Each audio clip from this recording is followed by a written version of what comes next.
Channel को subscribe करना ना भूलें और हमारे ताज़ा वीडियो सबसे पहले देखने के लिए बेल आइकन को दबाएं।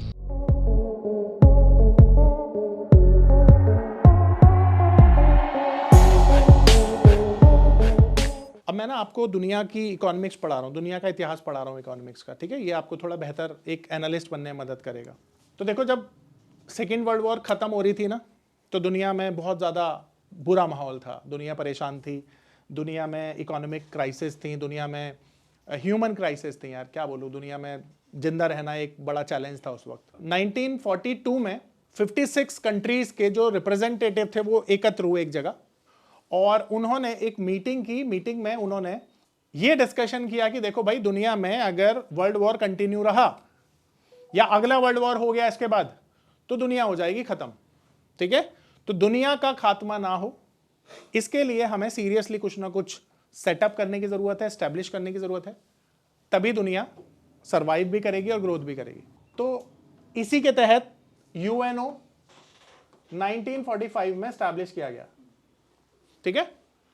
ये उस मीटिंग का नतीजा था जो इससे 3 साल पहले की जा रही थी।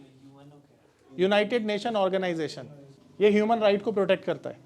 मुझे एक बात बताओ, आप लोग जिंदा रहने वाले हैं जब ये इंश्योर कोई भी ऐसे समझो ऑर्गेनाइजेशन करेगी जो आपके राइट को प्रोटेक्ट करती है।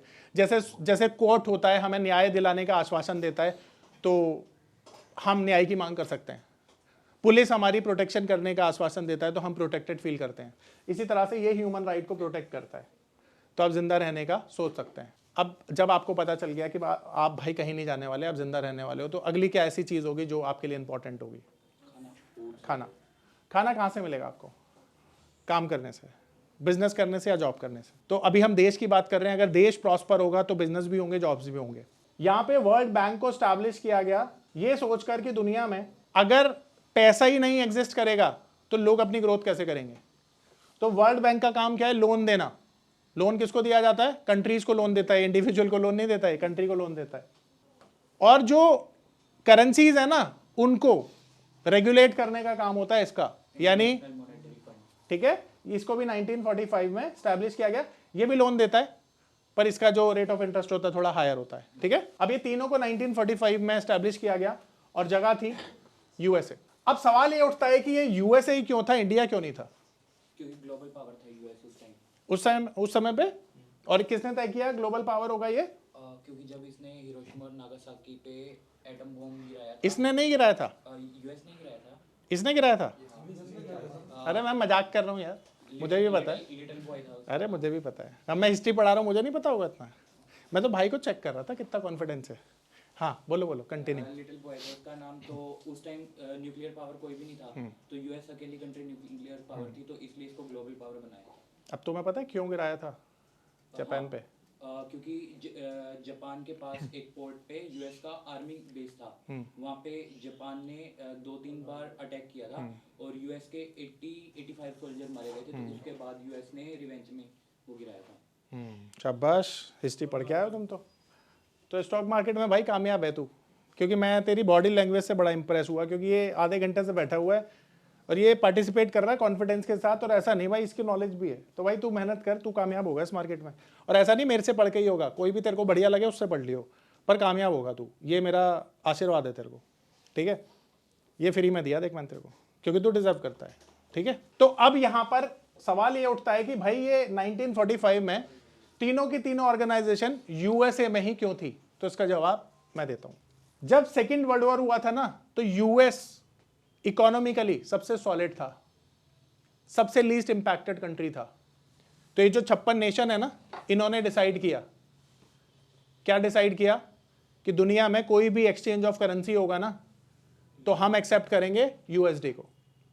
और ये इसलिए हुआ क्योंकि सेकेंड वर्ल्ड वॉर तक सबसे लीस्ट इंपैक्ट कंट्री जो थी वो यूएस था। और इसीलिए यूएस में ना तुम देखते हो कि सबसे जो जितने भी हेडक्वार्टर्स हैं बड़ी बड़ी ऑर्गेनाइजेशन के, सब यूएसए के अंदर ही हैं। अब ये समझो कि इसका इंपैक्ट यूएस के ऊपर क्या हुआ। जब हम कोई भी ना बिजनेस करना चाहते हैं, तो बिजनेस के लिए हम एक करेंसी को क्या करते हैं? फाइनल करते हैं। मान लो अगर मैं दुबई से 10 किलो सोना मंगाता हूं, तो मुझे दुबई को क्या देना पड़ेगा? दिरहम।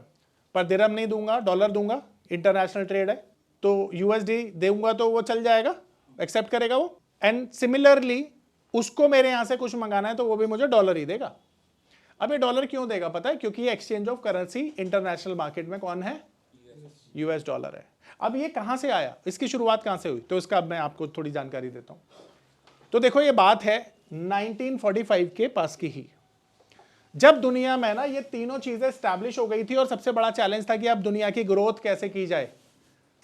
तो सारी कंट्रीज ने, जितनी मेजर इकोनॉमीज थी, उन्होंने ये बोला कि हम यूएस डॉलर को एक्सेप्ट करेंगे। पर एक बात बताओ, बाकी कंट्री के पास तो यूएस डॉलर है नहीं, अब कहां से आएंगे उनके पास यूएस डॉलर? गोल्ड के बदले में, शाबाश। तो अग्रीमेंट हुआ, ब्रेटन वुड सिस्टम कहते हैं इसको, $35 के अगेंस्ट में 1 आउंस गोल्ड। 1 आउंस गोल्ड समझते हो कितना होता है? तकरीबन 28 ग्राम।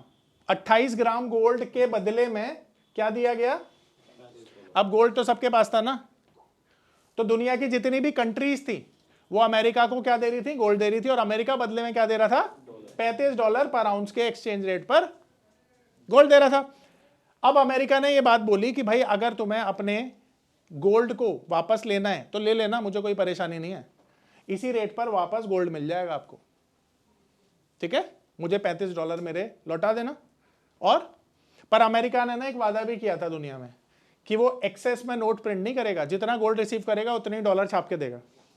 तब से ये सिस्टम चला आ रहा है। आप बोलते हो ना कि कोई भी कंट्री उतने ही नोट छापती है जितना डॉलर गोल्ड होता है, तो ये सिस्टम यहां से चला आ रहा था। पर अब ये सिस्टम नहीं है, खत्म हो चुका है 1970 के बाद। इसे ब्रेटन वुड सिस्टम बोलते हैं, ठीक है? अब दुनिया में क्या हुआ, सारी कंट्रीज ने गोल्ड दिया अमेरिका को, और अमेरिका का आज गोल्ड कितना हो गया? इससे ज्यादा ही होगा, ये अप्रॉक्स फिगर है 7,500 टन। इंडिया का कितना है? 800 मान लेते हैं, इसके आसपास ही होगा। अब दोनों में अंतर करो जरा, तो हमसे 10 गुना ज्यादा क्यों अमीर है अमेरिका? एक सीधा सीधा सिद्धांत तो यहां पे अप्लाई कर दो। सीधा सिद्धांत है ना कि अगर उनका रिजर्व बैंक इतना पैसे वाला है तो हमसे 10 गुना ज्यादा प्रॉस्पर है, वो 10 गुना ज्यादा बड़ी इकोनॉमी है हमसे। पहला सिद्धांत तो ये कहता है, ठीक है? देखो, जिस देश का रिजर्व बैंक जितना रिच होता है उसकी कंट्री भी तो, इकोनॉमी भी तो उतनी रिच मानी जाती है। तो यही सिद्धांत है जिससे अमेरिका हमसे इतने गुना ज्यादा प्रॉस्पर है। अब 1970 में क्या हुआ, इस सिस्टम को अबॉलिश कर दिया गया, ठीक है? इस सिस्टम को अबॉलिश कर दिया गया और अमेरिका ने गोल्ड देने से मना कर दिया। तब से अमेरिका दुनिया की सबसे बड़ी इकोनॉमी है, आज भी तब भी, ठीक है? तो अमेरिका दुनिया की सबसे बड़ी इकोनॉमी है, इसके पीछे का रीजन ये है। आई होप सबको क्लियर है। परफेक्ट। देखो, किसी भी देश में ना जो पॉलिसीज होती हैं वो मेजर रोल प्ले करती हैं, ठीक है? तो हमारी कंट्री में 1991 में एलपीजी पॉलिसीज आई, जिन्होंने देश में ग्रोथ की शुरुआत की, विकास की शुरुआत की। तो मैं जानकारी देता हूं, इंडिया में देखो, हम लोग, जैसा मैं अभी बता चुका हूं आपको, हम लोग दुनिया में सारी चीजें प्रोड्यूस नहीं करते हैं अपनी जरूरत की, बल्कि इंपोर्ट करते हैं। और इंपोर्ट करने के लिए हमें डॉलर पे करना पड़ता है। अब वो डॉलर हमारे पास फॉरेन रिजर्व के तौर पे होता है। पर अगर फॉरेन रिजर्व, आज तो हमारा फॉरेन रिजर्व बहुत है, 650 बिलियन है, बट उस समय पे सिर्फ इतना था कि 15 दिन का और इंपोर्ट हो सकता था, 15 दिन का सिर्फ। अब सिचुएशन ये है, 15 दिन का इंपोर्ट अगर हो चुका, खत्म हो गया पैसा, फिर क्या होगा? सिविल वॉर होगी फिर अगेन। उससे बचने के लिए आपको क्या चाहिए? डॉलर्स चाहिए। अब सिचुएशन ये है कि डॉलर या तो उधार में ले लो, जैसे इस समय पे 50 टन गोल्ड भी बेचा गया था 65 करोड़ का। अब वो तो बेच दिया, पर यार कितना गोल्ड बेच दोगे, कंट्री खत्म हो जाएगी। गोल्ड रखना भी अपने पास, पर 50 टन उस समय बेचा भी था। बेचने के बाद भी हालात उतने अच्छे नहीं होते, क्योंकि भाई बेचना इज नॉट अ सॉल्यूशन। कुछ ना कुछ आपको टेम्परेरी, परमानेंट कुछ ऐसा रिफॉर्म लाना पड़ेगा जिससे कि दुनिया आपको माने, आपकी ग्रोथ हो। तो यहां पर आप सबने पढ़ा होगा, जाना होगा, थोड़ा सा रिफ्रेश कर देता हूं मैं आपकी मेमोरीज को। तो यहाँ पे पीवी नरसिम्हा राव उस समय के पीएम थे, और उनके अंडर में डॉक्टर मनमोहन सिंह, वो फाइनेंस मिनिस्टर थे, और सुब्रमण्यम स्वामी जो एमपी भी हैं, वो समय पे प्लानिंग कमीशन के अध्यक्ष हुआ करते थे। तो उन्होंने और मनमोहन सिंह ने मिलकर ये पॉलिसीज बनाई, जिसको हमने नाम दिया लिबरलाइजेशन, प्राइवेटाइजेशन एंड ग्लोबलाइजेशन। तो ग्लोबली इसने भारत की जो है ना नीति को चेंज किया, और वहां से इसकी जो दशा और दिशा है भारतीय राजनीति की भी और भारतीय इकोनॉमी की भी चेंज हो गई। अब यहां पर सिचुएशन ये थी कि हमारी हालत भी पाकिस्तान जैसी हो सकती थी, किसी अदर कंट्री जैसी हो सकती थी, बट यहां पर एक सुनहरे भारत की शुरुआत हुई। कैसे हुई कि आप देखते हो कि ये लिबरलाइजेशन क्या था। हमारी कंट्री में ना 148 उद्योग हुआ करते थे, बिजनेसेस हुआ करते थे। तो ये जो बिजनेसेस हुआ करते थे ना, इसमें हमें रजिस्ट्रेशन लेने की जरूरत पड़ती थी, जिसे इंस्पेक्टर राज बोलते थे। आपको परमिशन लेनी पड़ती थी, उसमें घूस खिलानी पड़ती थी, बहुत कॉम्प्लिकेशन होती थी। तो आप अपने बिजनेस को करने से डरते थे। आप सोचते थे बिजनेस करना तो रईसों का काम होता है, अंबानी अदानी का, हम कहाँ बिजनेस करेंगे। और उसके पीछे का रीजन ये था कि आपको लाइसेंसिंग लेनी पड़ती थी। अब इसको घटा करना 6 कर दिया गया। बाकी चीजों में आपको लाइसेंस लेने की जरूरत नहीं है, पर आपको पता है लिकर, पेट्रोलियम, केमिकल, आर्म्स, ये सारी की सारी चीजों के लिए आज भी लाइसेंस लगता है और वो बहुत जरूरी है। अब जब ये घटा के कम कर दिया गया तो इसको बोला गया लिबरलाइजेशन, कि आप जब बिजनेस कर रहे हो तो आपको किसी की परमिशन लेने की जरूरत नहीं है, सच लाइसेंस लेने की जरूरत नहीं है, आप बिजनेस शुरू करो। और जब बिजनेस शुरू होता है तो क्या होता है, लोगों को रोजगार मिलता है। रोजगार मिलता है तो उनकी इनकम होती है, इनकम होती है तो खर्चा होता है, खर्चा होता है तो इकोनॉमी ग्रो करती है। तो ये जो लिबरलाइजेशन था, इसने इस तरह से देश को इंपैक्ट किया। तो ये जो प्राइवेटाइजेशन था ना, इसने भी एक बहुत बड़ा काम किया। क्या काम किया? एक डिपार्टमेंट हुआ करता था दिल्ली में, डेसू, जो आज BSES है, राइट, याद है? बिजली की चोरी होना बहुत आम बात थी, लोग बिजली की चोरी किया करते थे। आज के समय में कोई बिजली की चोरी कर सकता है? नहीं कर सकता। जब मैं छोटा था, तो आप में से ही बहुत सारे लोग छोटे होंगे, तो उस समय पे एक कल्चर था, लाइट जाती थी सब छत पे सोते थे, है ना? और वो छत पे सोने का जो कल्चर था ना, वो बड़ा अच्छा कल्चर था। मुझे तो लगता है वो दिन वापस आ जाए, पर बड़ा मुश्किल है उनको वापस लाना, क्योंकि प्राइवेटाइजेशन हो चुका है। इसकी वजह से आपके घर में ना रोज 24 घंटे बिजली आती है, अनलेस कोई ब्रेकडाउन ना हो जाए। बदले में बिल महंगे हो गए। उस समय पे 100 रुपए के बिल आते थे, आज 10,000 के आते हैं। देखो, सर्विस के बदले में आप पैसा तो दे रहे हो, और पैसा दे रहे हो तो इसका मतलब है तुम्हारी जेब में पैसा है भी, तुम कमा रहे हो तभी तो दे रहे हो। तो किसकी वजह से हुआ? प्राइवेटाइजेशन की वजह से। तो प्राइवेटाइजेशन से क्या हुआ? इंप्रूव्ड सर्विसेज हुई और लोगों ने ज्यादा महंगा खरीदना शुरू किया, यानी कमाना भी शुरू किया। ये सब प्राइवेटाइजेशन की वजह से हुआ। पर सबसे बेहतरीन चीज जो मुझे लगी ना, वो थी ग्लोबलाइजेशन, जिसने आज मैं समझता हूं कि इंडिया के इतिहास में ना सबसे बड़ा रिफॉर्म किया। उसका डायरेक्ट जो कंट्रीब्यूशन है वो मुझे लगता है यहां से आया। कैसे? ग्लोबलाइजेशन में ना दुनिया को हमने वेलकम किया कि आप आइए हमारे यहां पर काम कीजिए, यानी ग्लोबल इकोनॉमी को आपने इंटरकनेक्ट कर दिया अपनी इकोनॉमी से। आप बाहर जाते हैं, बिजनेस करते हैं, बाहर की कंपनी आती है यहाँ पे बिजनेस करती हैं। जो FDI है, direct investment, foreign direct investment, वो इसी के द्वारा किया जाता है। तो जब ग्लोबली आप कनेक्टेड हो गए हो, आप फ्री हो गए हो बिजनेस करने के लिए और करवाने के लिए, तो जब बाहर से कोई कंपनी आएगी तो वो डॉलर्स भी लेके आएगी और आपको जॉब भी देगी, आपके किसानों से ज़मीन भी लेगी और उनको रिच भी बनाएगी। ये बहुत सारे काम किसके द्वारा हुए? ग्लोबलाइजेशन की वजह से। तो ये जो इकोनॉमी थी हमारी, ये टर्न अराउंड हुई। इसके पीछे की जो नीति थी वो क्या थी? आप समझ पा रहे हैं? उसके बाद बहुत सारे रिफॉर्म हुए, जैसे GST हुआ और बहुत सारे रिफॉर्म हुए। उनसे भी भारत की जो परिस्थिति है ना वो बेहतर हुई है। ठीक है, आ रही मेरी बात समझ में? अब यहां पर समझो कि ग्लोबल रिसर्च करनी कैसे है, राइट? मैं आपसे सवाल पूछता हूं एक, और उसका जवाब आप देना। सवाल ये है कि अगर अमेरिका आज 1000 पॉइंट किसी वजह से टूट जाए, गिर जाए, तो हमारी मार्केट पे उसका इम्पैक्ट क्या आएगा? गिरेगा, गिरेगा ना? कैसे पता चला तुम्हें गैप डाउन होगा? क्योंकि गिफ्ट निफ्टी भी डाउन होगी। क्यों होगी? क्योंकि वो जो लोग होंगे वो सेल करके जाएंगे अपनी पोजीशन। नहीं, ऐसा नहीं। अभी तो पढ़ाया मैंने बताया ना, दुनिया एक परिवार है ना, उसको कनेक्ट करना है। अगर अमेरिका आज 1000 पॉइंट बढ़ गया तो कल निफ्टी ऊपर जाएगी या नीचे जाएगी? यही अभी कुछ देर पहले हमने पढ़ा। तो आपकी तेजी की वजह आपकी मार्केट में हो ये जरूरी नहीं है, किसी और मार्केट की वजह से भी आपको तेजी हो सकती है, किसी और मार्केट की वजह से भी मंदी हो सकती है। जरूरी नहीं है कि मंदी की वजह आपकी खुद की हो। अब इसके एक्सेप्शन भी होते हैं। एक्सेप्शन क्या है? पहले मैं इसे कनेक्ट करके बताऊंगा, फिर एक्सेप्शन बताता हूं। मान लेते गौरव तेरी 10 लाख की लॉटरी लग जाए, ठीक है, और तेरे भाई का 5000 का ऑप्शन में नुकसान हो जाए, तो एक तो खुशी की न्यूज है, दूसरी दुख की न्यूज है। पर टेक्निकली तू खुशी होगा, क्योंकि अब भी 9,95,000 पॉजिटिव हैं तेरे पास, 5,000 भाई को देने के बाद भी। आ रही मेरी बात समझ में? पर इसे दूसरी तरह से समझते हैं कि अगर ना ना ना, मैं ऐसे मुंह से बात निकालता नहीं हूं, पहले तो ऐसे समझ, क्योंकि मैं निकालूंगा और हो जाएगा, ठीक है ना तूने, मैं निकालूंगा वो हो जाएगा, मैं बोलूंगा ही नहीं। अब मैं इसका एग्जांपल थोड़ी दूंगा इस चीज के लिए, किसी और का एग्जांपल दूं। किसका दूं? है कोई शक्तिमान बनने के लिए? नहीं, मैं बुरा तो बोलता ही नहीं किसी के बारे में। मान लेते हैं एक शक्तिमान का बुरा कर देते हैं यहाँ पे, क्योंकि वो शक्तिमान है ही नहीं ना कोई। ना रे ऐसे जो छोटा भाई है, पागल हो गया क्या? मैं बोलूंगा हो जाएगा, ध्यान रख। अबे तू क्या कर रहा है? तो आप भी तो होना से साथ में। मैं तो हूं, बट ठीक है, क्यों ही बोलना है। एक इंसान है शक्तिमान नाम का, ठीक है, उसकी 10 लाख की लॉटरी लगती है एंड 10 लाख का ही उसका नुकसान हो जाता है ऑप्शन में। अब बोलो 10 लाख की लॉटरी, 10 लाख का नुकसान, तो न्यूट्रल हो गया ना ये तो, कोई इम्पैक्ट। वो सैड हो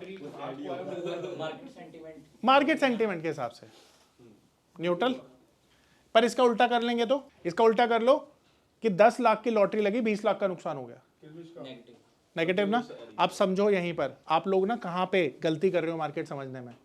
अगर अच्छी न्यूज बड़ी है और बुरी न्यूज छोटी है तो मार्केट पॉजिटिव ही रहेगा, और अगर न्यूज पॉजिटिव छोटी है, बुरी वाली ज्यादा बड़ी है, तो मार्केट तब भी नेगेटिव होगा। यही हम कैलकुलेट नहीं कर पाते हैं और इधर उधर ना टीवी चैनल्स पे आंसर ढूंढने की कोशिश करते हैं, जबकि आंसर हमारे खुद के पास है। अब ये कैलकुलेट करके आपको पता चल जाएगा कि मार्केट ऊपर जाएगा या नीचे। तो क्यों तुम टीवी चैनल पे इसका आंसर ढूंढ रहे हो जब तुम्हें खुद पता है? मैंने दे दिया इसका आंसर, क्यों ढूंढ रहे हो कहीं पे? आ रही बात समझ में? अब इसका एक्सेप्शन भी बताऊं। सामने वाले का दुख छोटा है, हमारी खुशी ज्यादा बड़ी है, तो एक्सेप्शनल हो गया ना। हम मार्केट को डीकपल करेंगे। डीकपल का मतलब होता है मार्केट ग्लोबली मार्केट से ऑपोजिट डायरेक्शन में चले।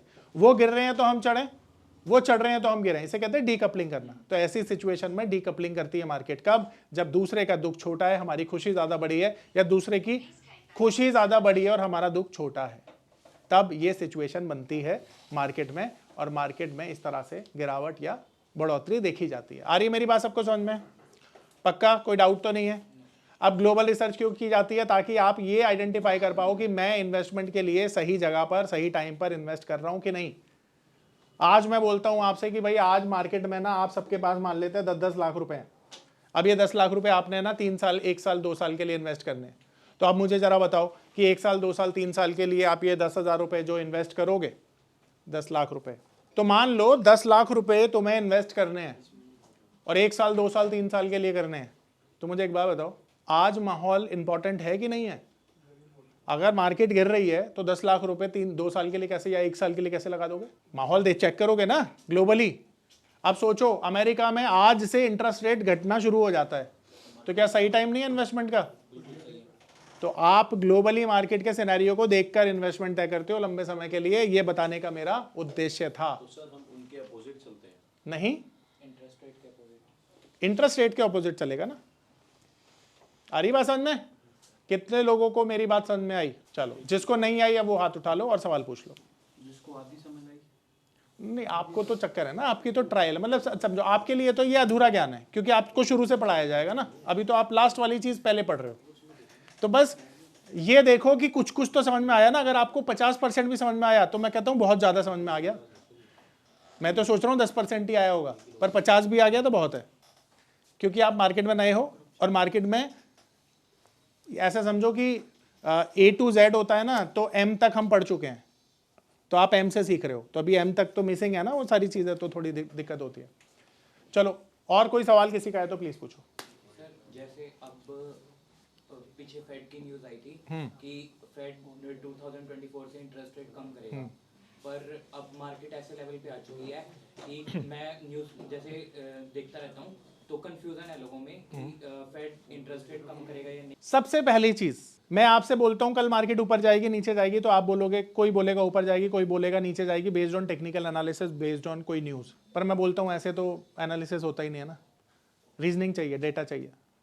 डेटा देखकर आप अंदाजा लगाओगे मार्केट कहां जाएगा, तो वो सही होगा। अब ना इंटरेस्ट रेट कम होंगे या ज्यादा, वो किस बात पर डिपेंड करता है? इन्फ्लेशन के डेटा पे।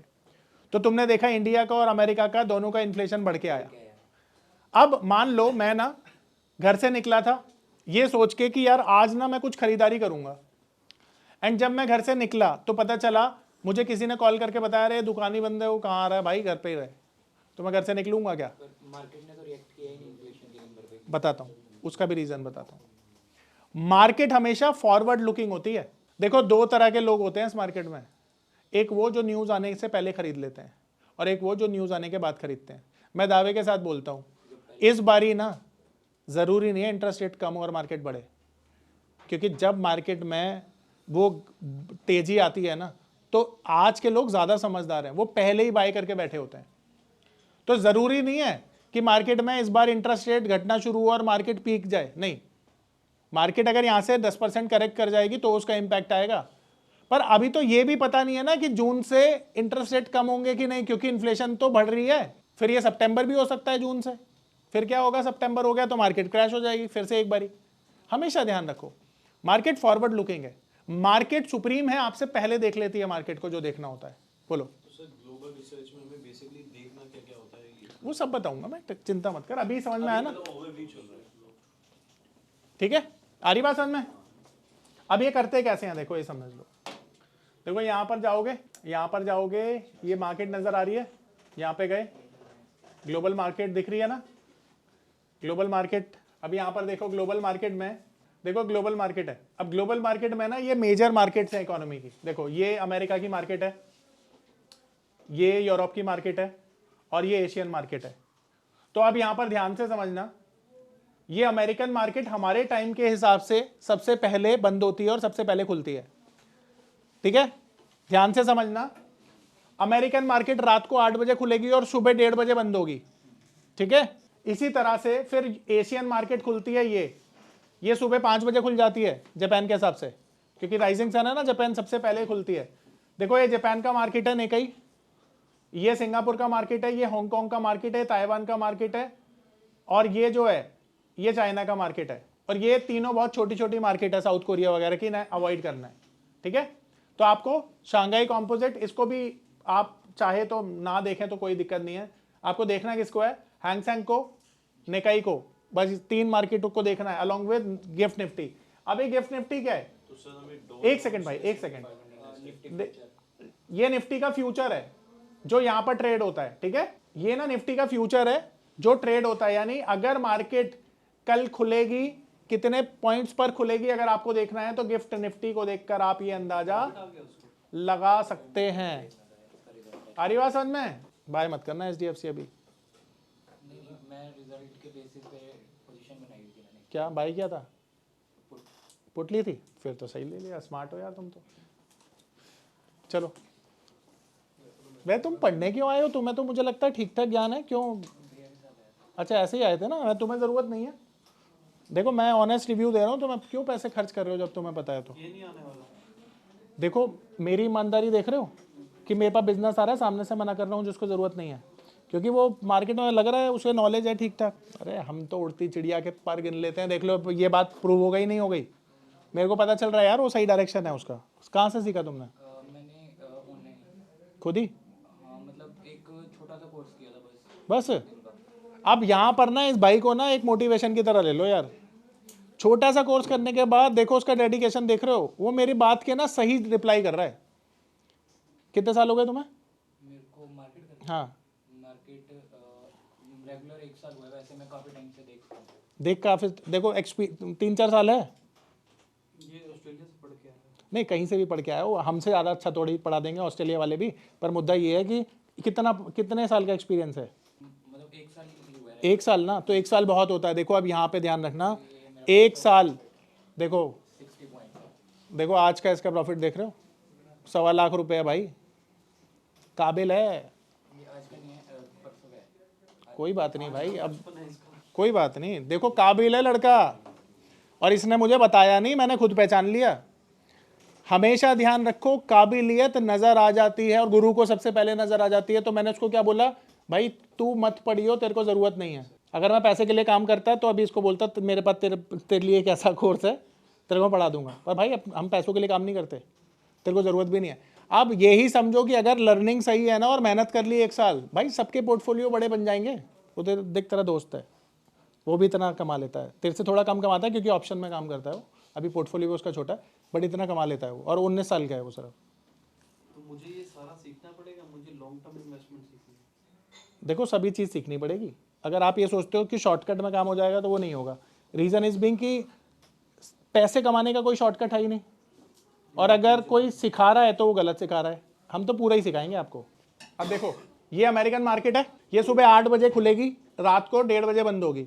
अब मार्केट मान लेते हैं ये पॉजिटिव नोट पर बंद होती है 300-400 पॉइंट, तो पॉजिटिव सेंटीमेंट क्रिएट हुआ ना, और एशियन मार्केट उसकी वजह से पॉजिटिव हो जाएगी। आ रही बात समझ में?